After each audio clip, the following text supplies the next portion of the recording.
ኤክስፔሪየንስ ያልተደረገ አስባችሁታል? በኤአይ የተሰራ መዝሙር ጨለማዬን ጌታ እያበራ ብሎ ሲዘምር ማንም ሰው በቀላሉ ዝም ብሎ ቤቱ ቁጭ ብሎ ስለ የመዝሙር ጸጋ፣ የመዝሙር ዕውቀት፣ ስለ ግጥም፣ ስለ መዝሙር፣ ስለ ዜማ ምንም ዕውቀት የሌለው ሰውዬ ጀስት መጻፍ ስለቻለ ብቻ እና ኢንተርኔት ስላለው ብቻ ጽፎ ፖስት ያደርገዋል።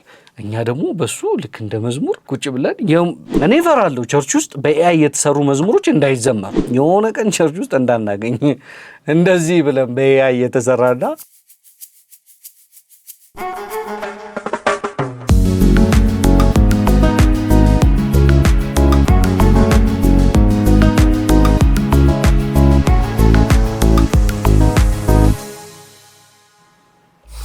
ሃይ እንዴት ናችሁ? ሮቤል ነኝ። እንኳን በደህና መጣችሁ ወይ ደግሞ እንኳን ይሄ ቪዲዮ በሰላም አገኛችሁ። ይመቻችሁ።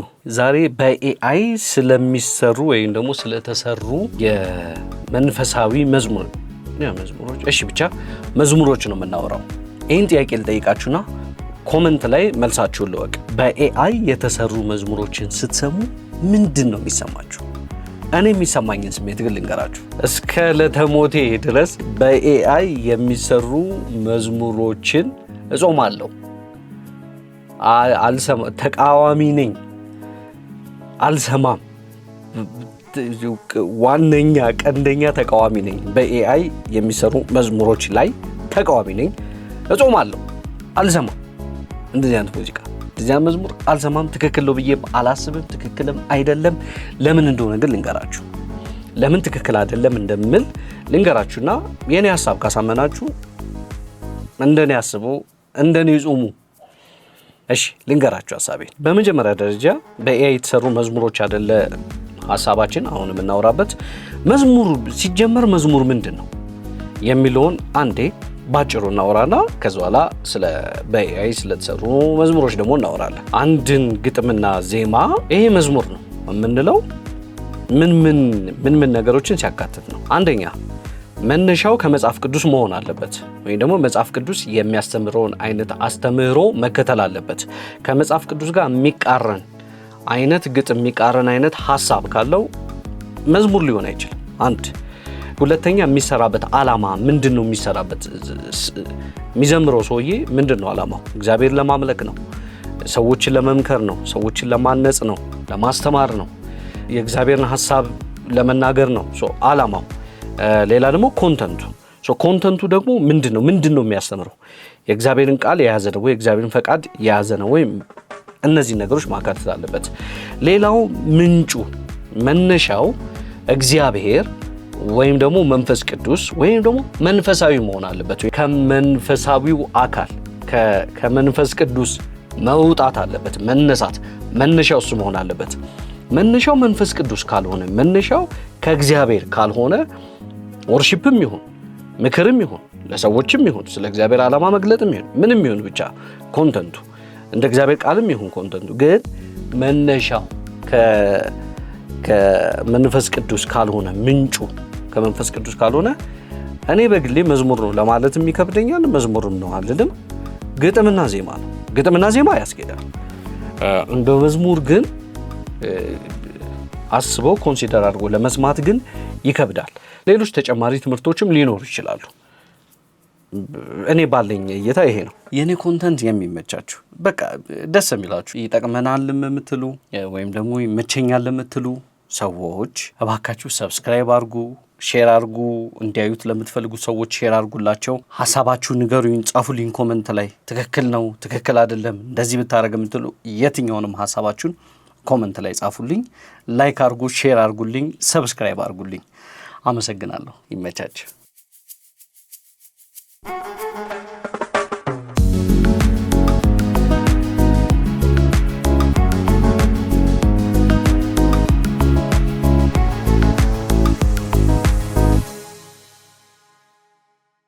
በኤአይ የተሰሩ መዝሙሮችን ወይም ደግሞ የኤአይ መዝሙሮችን የምቃወምበትን ወይም ትክክል አይደሉም ብዬ የምልበትን ምክንያቶች ልንገራችሁ። አንደኛ የመጀመሪያው ኤአይ አልጎሪዝም ነው፣ ኮድ ነው፣ ሰው አይደለም። ሰው ደግሞ ካልሆነ በጣም መሰረታዊ ነገር ይጎለዋል። ኢሞሽን የለውም፣ ነፍስ የለውም። መዝሙር ደግሞ ወደ ላይም ወደ ጎንም አይደል?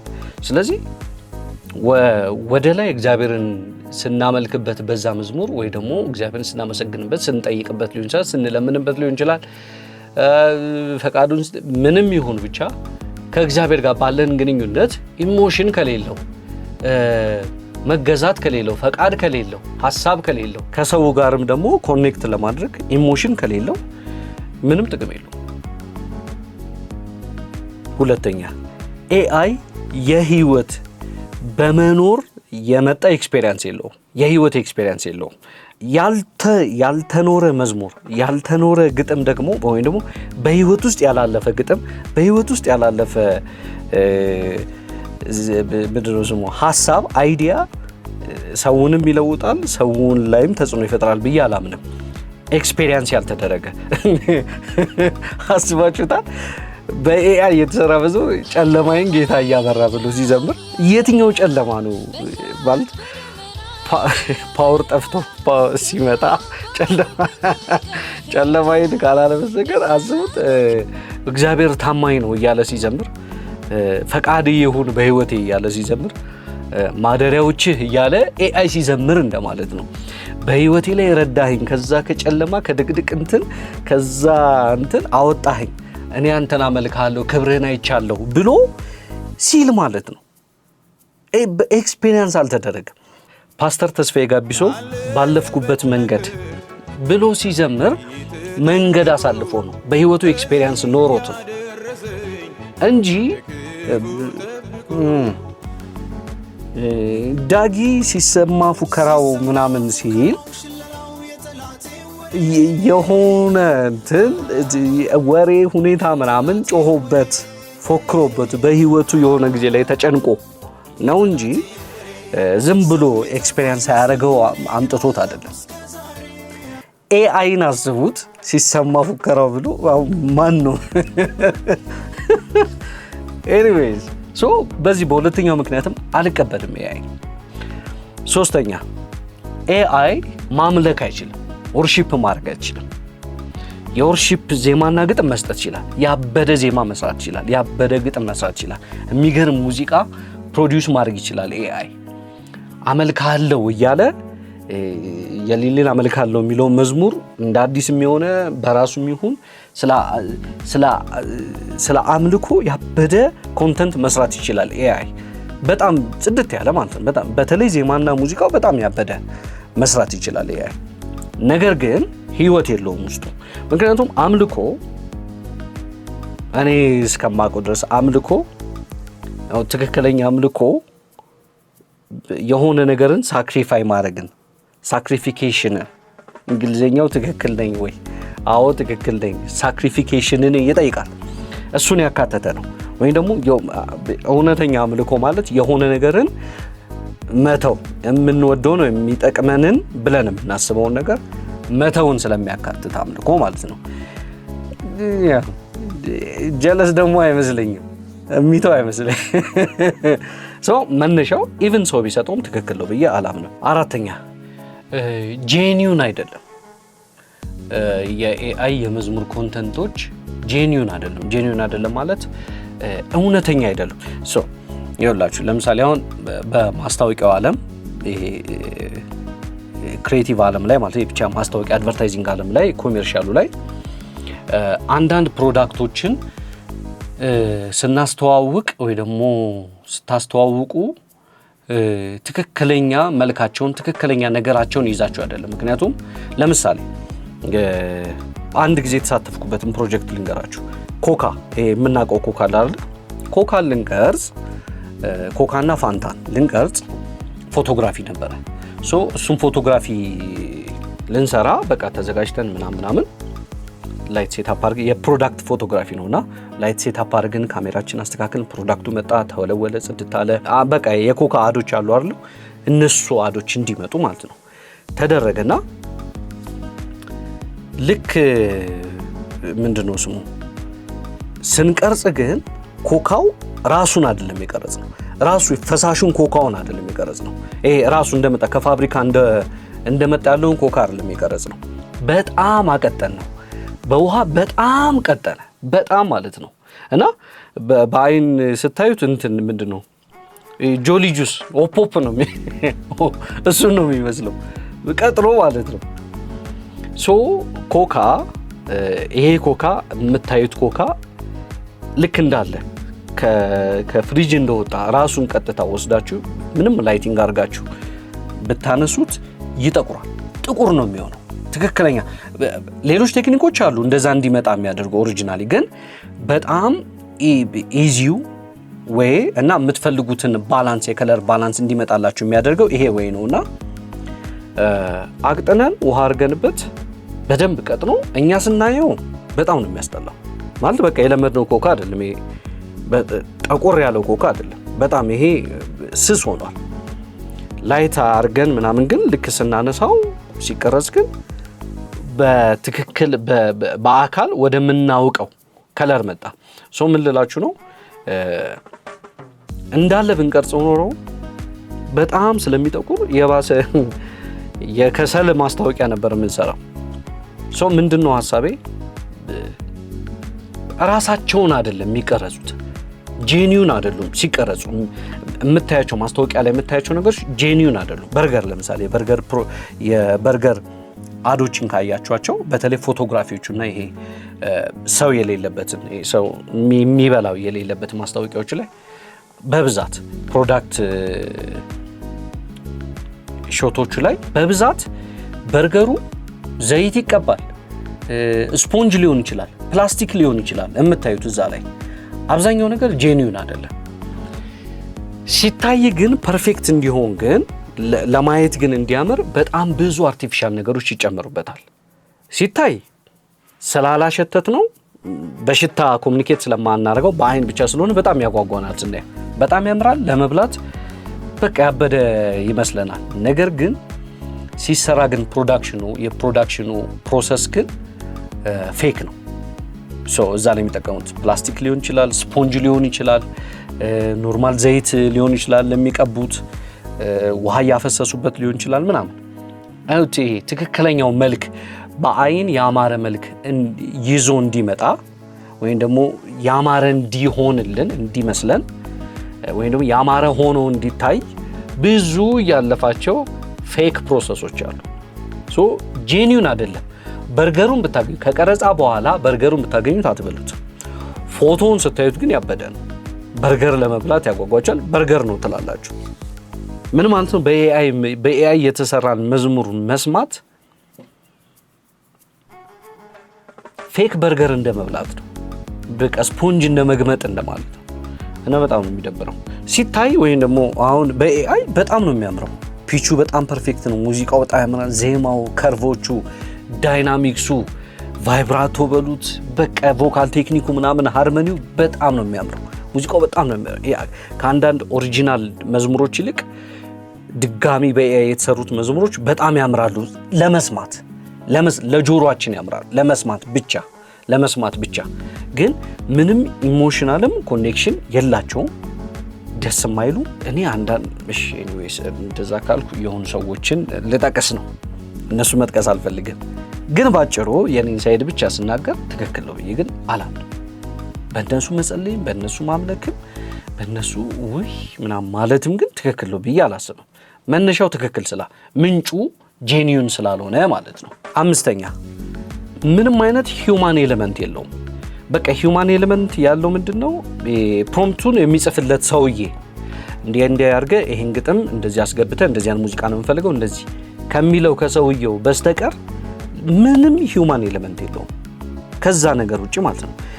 የድሮ አንድ ነገር ልንገራችሁ።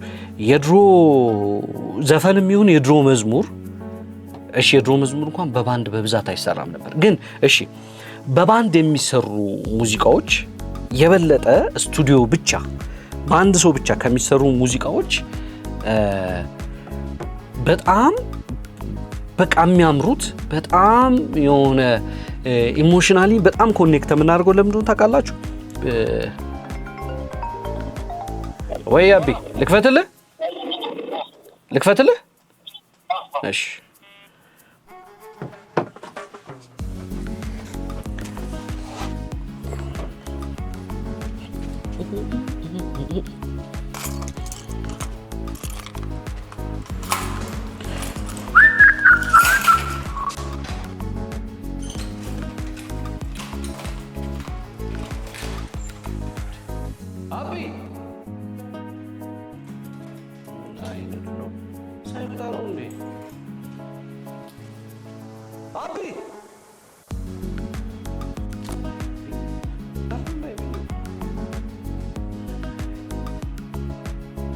የድሮ በባንድ የሚሰሩ ሙዚቃዎችን ስትሰሙ እስካሁን ድረስ በጣም ተጽዕኖ ያላቸው ወይም ደግሞ እስካሁን ድረስ በጣም የሚወደዱበት አንደኛው ምክንያት እያንዳንዱ ኢንስትሩመንት ላይ ሂውማን ኤሌመንት አለው። ለምሳሌ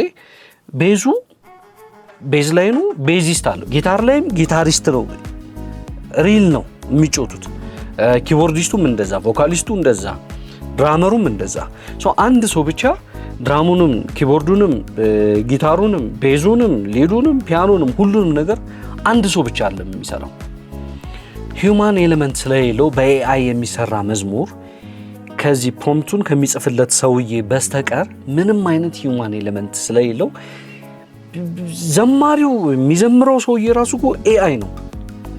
የሚዘምረው ሰውዬ ራሱ እኮ ኤአይ ነው። እንዴት እንደሚደብር አስቡት። አልስማማም፣ ለአምስተኛ ጊዜ አልስማማም። እሺ፣ ስድስተኛ ይሄኛው ከፐርሰናል ልታረጉት ትችላላችሁ፣ ግን ፐርሰናል አይደለም። ለዘማሪዎችና ለሙዚቀኞች በጣም ከባድ ቻሌንጅ ነው በኤአይ የሚሰራ መዝሙር። ምክንያቱም የሆነ ሰውዬ የት ልበል፣ ጎሮ ልበል፣ ፒያሳ ልበል፣ የት ልበል፣ የሆነ ሰውዬ የሆነ ገባሽ እንጂ ካሜራ ውስጥ ገባሽ። ደግሞ የሆነ ሰውዬ የካባዶ ምናምን የሆነች ቤት ውስጥ ቁጭ ብሎ የሆነ ቦታ ላይ መዝሙር ሙሉ አልበም ፕሮዲውስ ሊያደርግ ይችላል። አስቧቸው፣ ሙዚቀኞች፣ ዘማሪዎች ምናምን ለነሱ በጣም ቻሌንጅ ነው።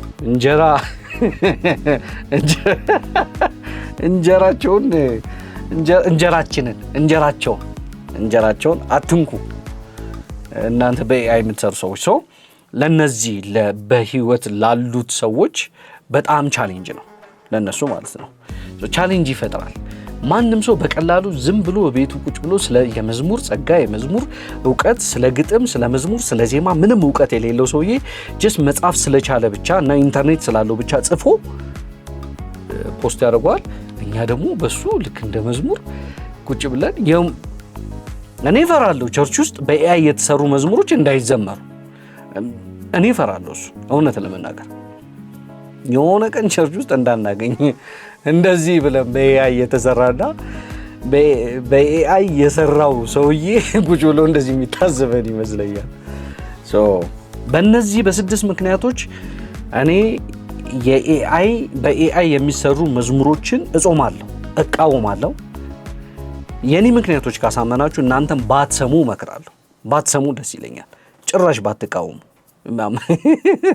ባትቃወሙ አላልኩም፣ ጭራሽ ባትሰሙ ደስ ይለኛል። ይህን ስል ግን በኤአይ የሚሰሩ ኤአይ ምንም አይጠቅምም በቃ ችግር አለበት እያልኩ አይደለም። ያን ያህል ፋራ አይደለሁም። ኤአይ የሚጠቅምበት ልክ አለው ወይም ደግሞ ሳይድ አለው። ለምሳሌ ምንድነው ስሙ አንዳንድ ኢንስትሩመንቶችን ፕሮዲውስ ለማድረግ ይጠቅማል ብዬ አስባለሁ። በኤአይ እንደ ሪፈረንስ እንደ ኢንስፓይሬሽን ልንጠቀመው እንችላለን። ጥያቄ ልንጠይቀው እንችላለን። ብዙ ልፋታችንን ሊያቀልልን ይችላል። ለምሳሌ አሁን ከዚህ ከሙዚቃ ውጪ የኤአይ ጥቅም በጣም ትልቅ ነው።